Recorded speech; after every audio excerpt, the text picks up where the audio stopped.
10ویں رکوع کا آغاز ہے. یہ 13ویں پارے کا 10واں رکوع ہے اور سورہ رعد کا 4تھا رکوع. وَيَقُولُ الَّذِينَ كَفَرُوا لَوْلَا أُنزِلَ عَلَيْهِ آيَةٌ مِّن رَّبِّهِ. اور کافر کہتے ہیں اس نبی صلی اللہ علیہ وسلم پر ان کے رب کی طرف سے کوئی نشانی کیوں نازل نہ ہوئی. یعنی اتنی نشانیاں دی گئیں کہ قرآن مجید فرقان حمید کی ہر آیت کو ہم آیت اسی لیے کہتے ہیں کہ یہ خود ایک نشانی ہے. حضور کے کئی معجزات، مگر یہ ان کی ضد کہ کہتے ہیں کہ کوئی نشانی کیوں نہ دی گئی. قل اے محبوب آپ فرمائیے ان اللہ یضل من یشاء، بے شک اللہ تعالی جسے چاہے گمراہ کر دیتا ہے اور گمراہ اسے فرماتا ہے جس سے وہ ناراض ہو جاتا ہے. ان کافروں کے اعمال کفر اور نبی اکرم صلی اللہ علیہ وآلہ وسلم کی جو انہوں نے بے ادبیاں کی ہیں، اللہ تعالی نے ناراض ہو کر ان کے لیے گمراہی کو مقدر کر دیا. وَيَهْدِي إِلَيْهِ، اور اللہ تعالی اپنی طرف ہدایت دیتا ہے.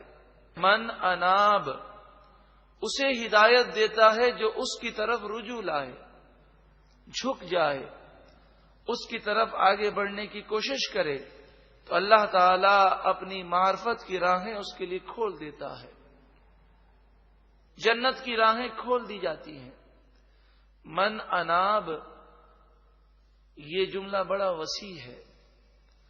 جو گناہ سے بچنے کے لیے کوشش کرتا ہے، جو اللہ کا قرب پانے کے لیے کوشش کرتا ہے، اللہ تعالی اپنی طرف اسے راہ دیتا ہے.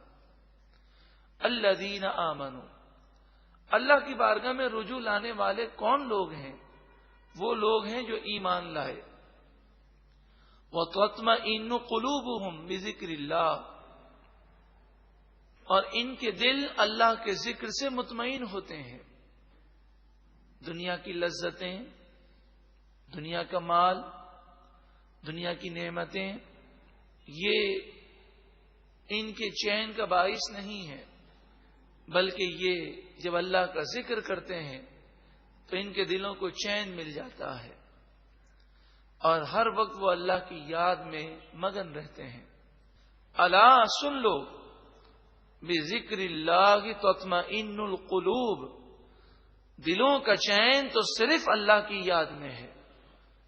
دلوں کا چین نہ تو فلموں اور ڈراموں میں ہے، نہ ہی ناچ گانوں میں ہے، نہ ہی کھیل کود میں ہے، نہ ہی تفریحات میں ہے. قرآن مجید فرقان حمید فرماتا ہے دلوں کا چین تو صرف اللہ کی یاد میں ہے. اس کی وجہ کیا ہے؟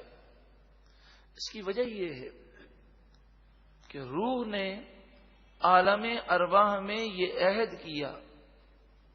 جب اللہ تعالیٰ نے فرمایا کیا میں تمہارا رب نہیں ہوں، تو روحوں نے کہا ہاں کیوں نہیں ہے پروردگار، تو ہی ہمارا رب ہے.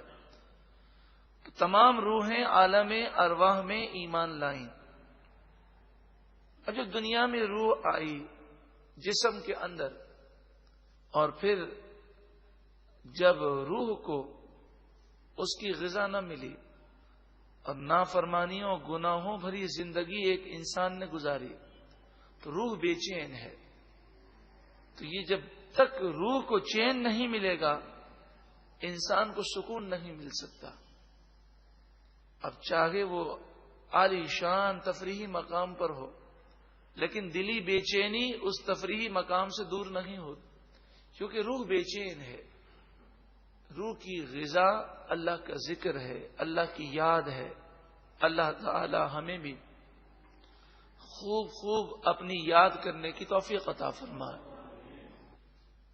اب بتائیے، ایک تفریحی مقام پر کوئی شخص بیٹھا ہے، بظاہر ٹھنڈی ٹھنڈی ہوائیں آ رہی ہیں، بظاہر دل فریب منظر ہے، مگر اسے اگر لاکھوں روپے کا نقصان ہو چکا ہے، یا اس کی ماں بیمار ہے، یا اس کا بیٹا بیمار ہے یا کوئی اور اسے پریشانی ہے، تو بتائیے اس تفریحی مقام کی ٹھنڈی ٹھنڈی ہوائیں کیا اسے سکون دے سکتی ہیں؟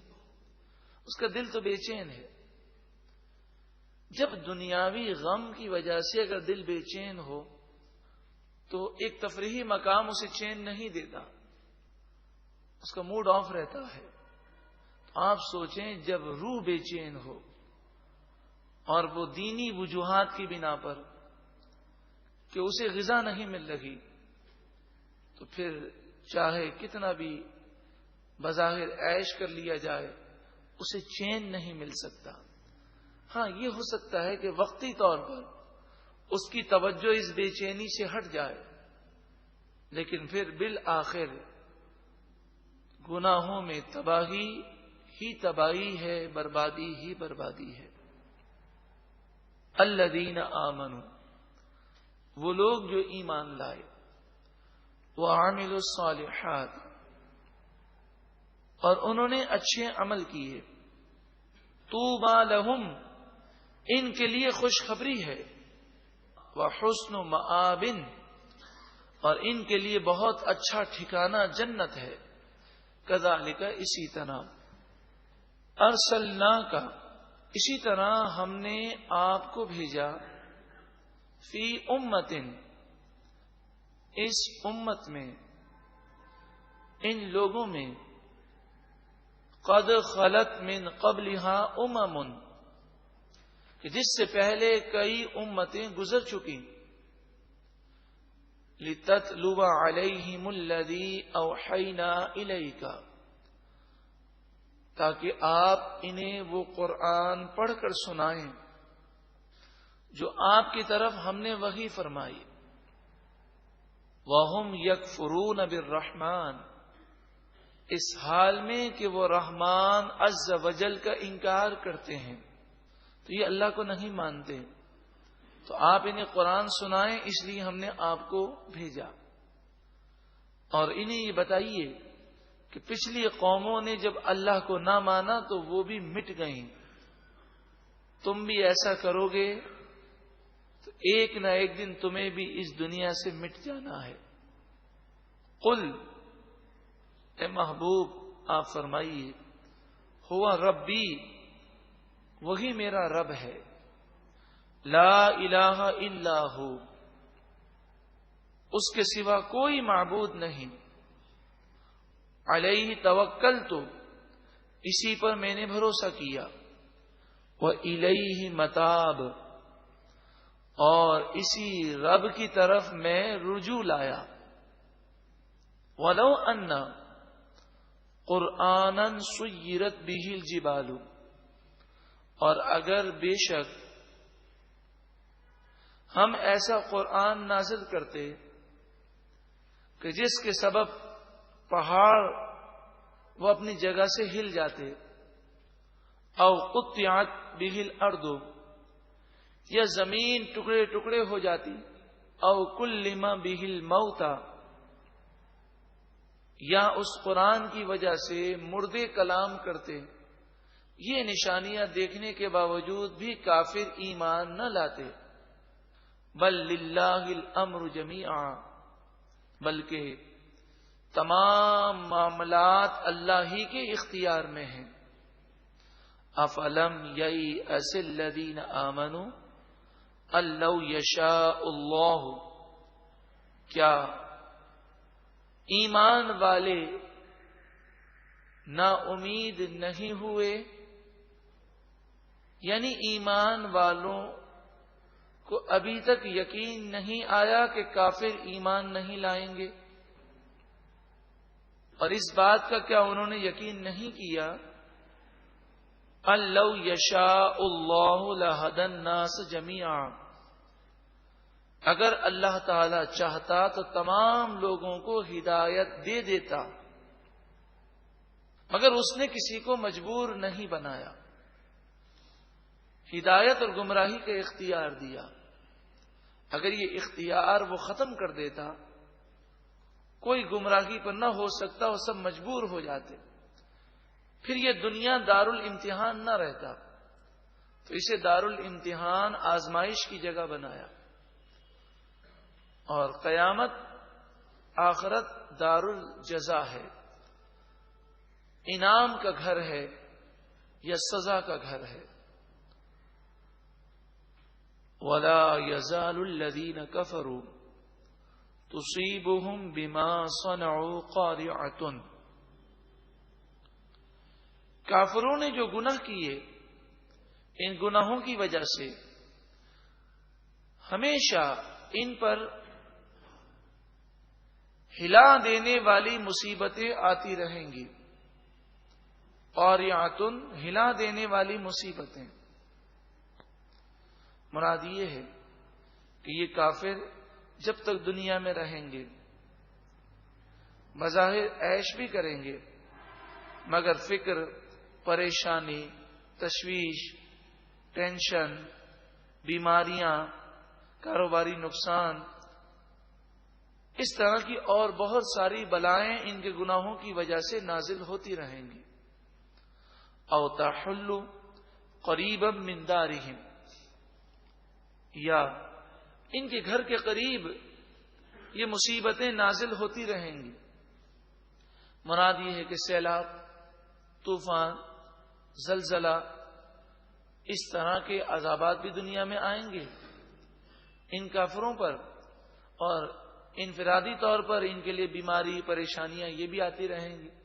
تو دنیا کا کوئی بھی کافر ہو، بلکہ کوئی بھی انسان ہو، وہ ساری زندگی کبھی سکون نہیں پاتا۔ ساری زندگی اسے کوئی پریشانی نہ آئے، بیماری نہ آئے، کوئی الجھن نہ ہو، کوئی ٹینشن نہ ہو، کوئی فکر نہ ہو، کوئی اس پر مصیبت نہ آئے، ایسا اکثر ہوتا نہیں۔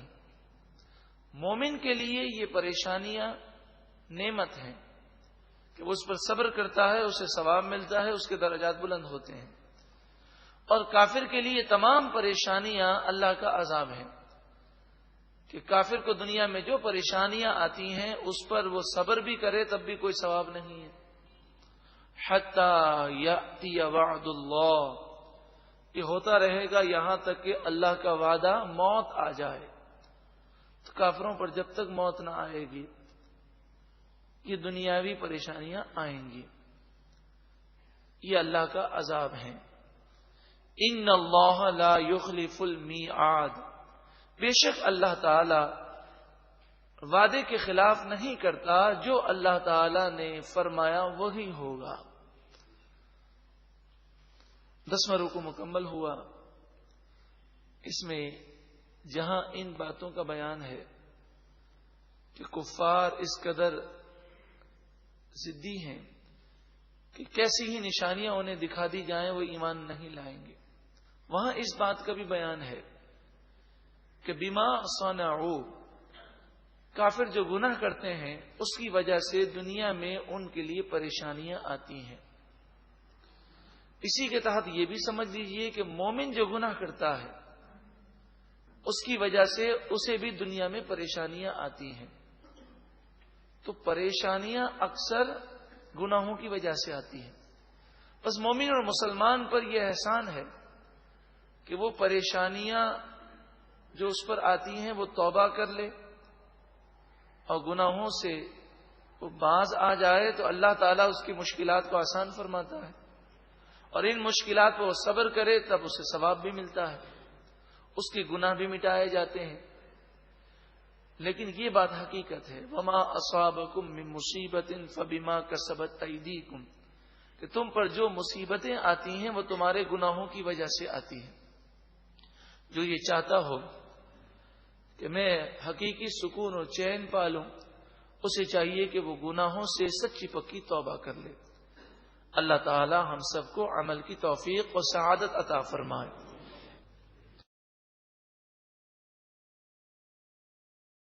10ویں رکوع کا آغاز ہے، یہ 13ویں پارے کا 10واں رکوع ہے اور سورہ رعد کا 4تھا رکوع۔ وَيَقُولُ الَّذِينَ كَفَرُوا لَوْلَا أُنزِلَ عَلَيْهِ آيَةٌ مِّن رَّبِّهِ، اور کافر کہتے ہیں اس نبی صلی اللہ علیہ وسلم پر ان کے رب کی طرف سے کوئی نشانی